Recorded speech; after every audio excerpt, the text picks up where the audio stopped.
வழக்குகள் ஆண்டு கணக்காக தேங்கி இருக்கிறது. இதை பற்றியெல்லாம் கவலைப்படாத திராவிட முன்னேற்ற கழகத்தினுடைய அரசு இன்றைக்கு திருப்பரங்குன்றத்தில் தீபத்தூணில் தீபம் ஏற்றலாம் என்று ஒரு நீதிபதி சொன்ன உடனே அவருக்கு எதிராக இவர்கள் ஒட்டுமொத்தமாக அணி திரள்கிறார்கள் என்றால்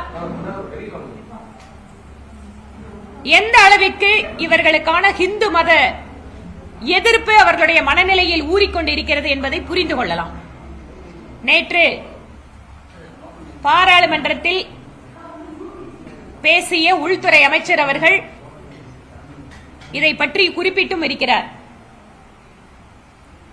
இங்கு தமிழகத்தில் இருக்கக்கூடிய திராவிட முன்னேற்ற கழகம், காங்கிரஸ், கம்யூனிஸ்ட் கட்சிகள் நீதிமன்ற தீர்ப்பினை விமர்சிப்பதை தாண்டி நீதிபதியை, அவர் சார்ந்த வகுப்பை மிக கேவலமாக வெளிப்படையாக விமர்சித்துக் கொண்டிருக்கிறார்கள் என்றால் இதுதான் நீதித்துறைக்கு அவர்கள் கொடுக்கின்ற மரியாதையா?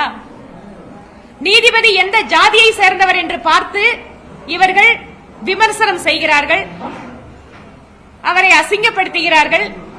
இதில் பற்றியெல்லாம் புகார் கொடுத்தால் காவல்துறை கண்டுகொள்வதில்லை. நீதித்துறையை இதைவிட மோசமாக மிரட்டுவதற்கு வேற யாரும் இந்த மாதிரி பண்ண மாட்டாங்க. ஆனா இப்படியெல்லாம் நீதித்துறையை வளைத்து விடலாம், நீதித்துறைக்கு ஒரு அச்சுறுத்தலை கொடுக்கலாம் என இண்டி கூட்டணி கட்சியினர் நினைப்பதால் தான் இந்த மாதிரி இம்பீச்மெண்ட் மோஷனை, நம்ம ஊர்ல பழமொழி சொல்லுவாங்களே, கிடக்கிறதெல்லாம் கிடக்கட்டும்